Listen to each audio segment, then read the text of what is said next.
कविता बचपन से ही बेहद शांत, विनम्र और समझदार लड़की थी। गांव के छोटे से स्कूल में पढ़ते पढ़ते उसने अपने अंदर एक सपना पाल लिया था। मैं अपने माता पिता का सहारा बनूंगी। उसके माता पिता राम नारायण एक मामूली किसान थे। माँ सावित्री घर, काम और खेत दोनों संभालती थी। दोनों पति पत्नी की सबसे बड़ी चिंता थी कविता की शादी। कविता सुंदर थी, पर उससे भी ज्यादा सुंदर उसका मन। वह हर सुबह खेतों में जाकर पिता की मदद करती, माँ के साथ खाना बनाती, फिर पढ़ाई करती थी। उसके मन में कभी भी यह इच्छा नहीं जगी कि वह महलों में जाए, बड़े घर में शादी करे। वह सिर्फ इतना चाहती थी कि जिस घर में भी जाए प्यार और सम्मान मिले। लेकिन सामाजिक नियमों की जंजीर उससे कहीं बड़ी थी दहेज। एक बार जब भी कोई रिश्ता आता, वही सवाल, कितना दोगे? लड़का सरकारी नौकरी में है तो दहेज थोड़ा ज्यादा ही देना पड़ेगा। आजकल बिना दहेज कौन देता है बेटी? कविता हर बार सुनकर चुप हो जाती, पर उसकी आंखों में दर्द उतर आता। उसे लगता जैसे उसकी कीमत सिर्फ पैसे से लगाई जा रही हो। एक दिन गांव में पंडित जी एक रिश्ता लेकर आए। राम नारायण जी, लड़का बहुत अच्छा है, पढ़ा लिखा है, शहर में नौकरी करता है, रूप रंग भी ठीक है।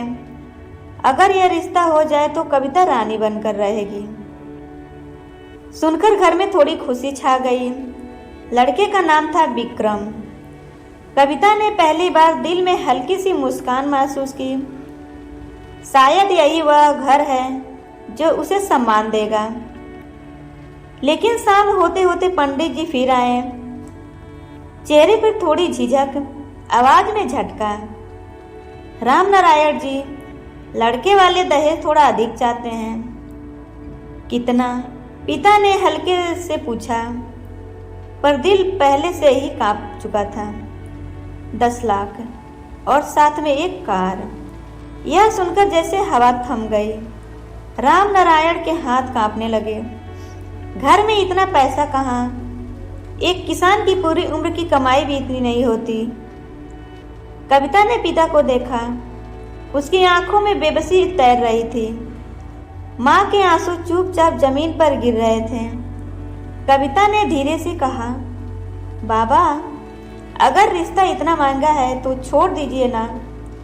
पर दुनिया के ताने उसके घर में इतने गहरे धंसे थे कि बाप को भी अपनी बेटी की शादी के लिए झुकना ही पड़ा।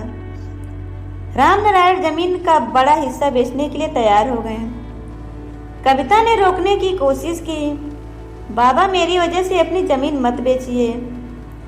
लेकिन बाप के मन में एक ही बात घूम रही थी, समाज क्या कहेगा। शादी बड़े धूमधाम से हुई। सजावट ऐसी थी कि गांव में चर्चा थी। लोग कहते, वाह, राम नारायण ने बेटी को राजकुमारी की तरह विदा किया। पर किसी ने यह नहीं देखा कि इतनी शान और शौकत के पीछे कितना दर्द, कितनी कर्ज की दीवारें खड़ी हो चुकी थी। विक्रम भी बाहरी चमक दमक से प्रभावित था, पर उसकी माँ, उसकी भाभियाँ, उनकी आंखों में असंतोष छिपा था। कविता ने जब पहली बार ससुराल की चौखट पार की, तभी उसे महसूस हुआ कि यह वह घर नहीं है जिसने उसको सपना देखा था। पहली ही रात विक्रम की माँ ने ताना मारा, बस इतना ही लाए हो? हमने तो सुना था कि खेत बहुत है, तुम्हारे कहाँ है बाकी का सामान? कविता के होठ सूख गए। उसने धीमे से कहा, जो भी मेरे पिता कर सके उन्होंने दिया। माँ जी, आप चिंता मत करिए। पर यह जवाब तेल बनकर आग पर गिरा। कविता को हर सुबह कुछ न कुछ सुनना पड़ता। सोने की चूड़ियाँ कम है, नए फर्नीचर नहीं लाए, तुम्हारी वजह से हमारे घर की इज्जत कम हो रही है। अपने बाप को बोलो कार के पैसे भेजें। कविता हर बार सहती रही। विक्रम कभी कभी चुप रहता, कभी माँ का साथ देता। वह पत्नी की आंखों में डर और दुख देखकर भी अनदेखा कर देता। धीरे धीरे विक्रम भी बदल गया। शराब पीने लगा, गुस्सा करने लगा। कहता, मेरे दोस्तों की बीवियाँ इतना सारा दहेज लेकर आई हैं और तुम? आजकल बिना दहेज कोई भी शादी नहीं करता। लड़की की इतनी इज्जत है। कविता के लिए यह शब्द तीर बनकर दिल में धंस जाते हैं। उसने एक ही दिन आंसू पोंछते हुए कहा, अगर मैं अपनी जिंदगी में बोझ बन रही हूँ तो मैं ही चली जाती हूँ। विक्रम ने थप्पड़ मार दिया, ये घर छोड़कर मत जाना, वरना देख लेना तुम्हारे मायके वालों को बर्बाद कर दूंगा। उस रात कविता देर तक रोती रही, सोचती रही, क्या सच में बेटी पैदा होना ही एक अपराध है? कविता अपनी तकलीफ कभी भी अपने माता पिता को नहीं बताती थी। वह जानती थी कि पिता पहले ही कर्ज में डूब चुके हैं, माँ की तबीयत भी खराब रहती है, क्योंकि बेटी की विदाई के बाद घर सूना हो गया था। एक दिन सावित्री को दिल का दौरा पड़ा। कविता को जब खबर मिली तो वह रोती हुई मायके पहुंची। माँ अस्पताल के बिस्तर पर लेटी थी। कविता को देखते ही उन्होंने हाथ पकड़कर कहा, बेटी खुश रहना। कविता फूट फूट कर रोने लगी। माँ, वहाँ कोई खुश नहीं रहने देता, हर दिन दहेज के ताने, हर दिन अपमान। सावित्री की आंखों में आंसू बहने लगे। वह कुछ बोल पाती उससे पहले उसकी सांसें थम गई। कविता के लिए यह सबसे बड़ा टूटना था। वह खुद को अपनी माँ की मौत का जिम्मेदार समझने लगी।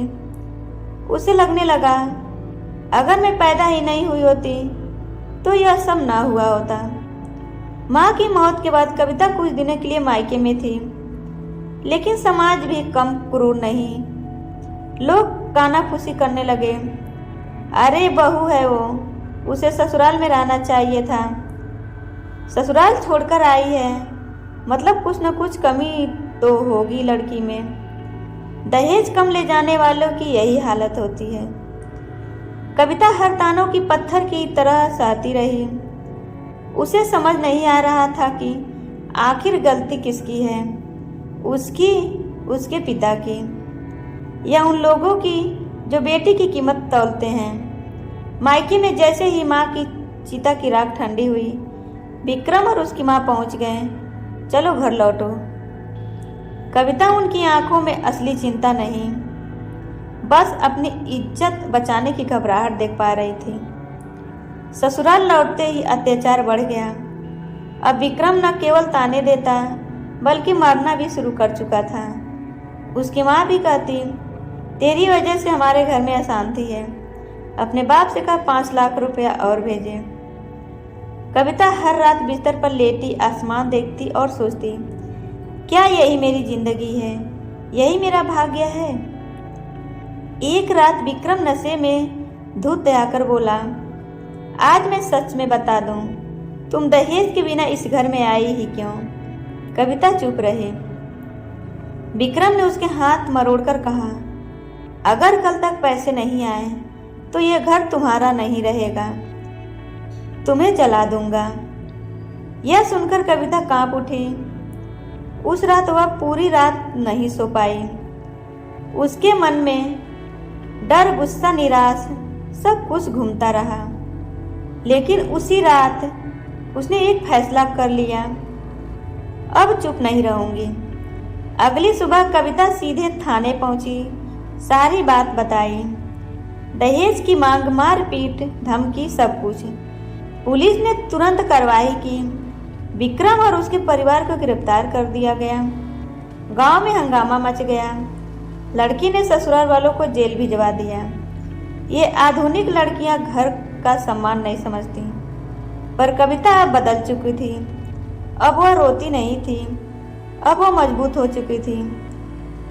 उसने अदालत में कहा, मैं बेटी हूँ, बोझ नहीं। मेरा जन्म कोई अपराध नहीं है। मेरा जीवन किसी दहेज की कीमत से कम नहीं है। ये शब्द सुनकर अदालत में बैठे लोग सन्न रह गए। कविता को अदालत से न्याय मिला। विक्रम और उसके परिवार को दहेज उत्पीड़न के आरोप में सजा हुई। कविता अपने पिता के घर लौट आई। अब उसकी आंखों में आंसू नहीं बल्कि चमक थी। उसने महिलाओं के लिए एक संगठन खोला जहां वह लड़कियों को बताते, गलती दहेज देने वाले की नहीं, गलती मांगने वाले की होती है। कविता अब गांव की उन लड़कियों का साहस बन चुकी थी जो चुपचाप सहती रहती थी। उसकी कहानी अब हर लड़की के दिल में ताकत देती थी। बेटी बनकर जन्म लेना कोई अपराध नहीं। देश की जंजीर टूटी, एक लड़की जीती। कविता अकेली नहीं थी बल्कि उन लाखों बेटियों की आवाज़ बन चुकी थी जिनके सपने दहेज की आग से रोज जलते।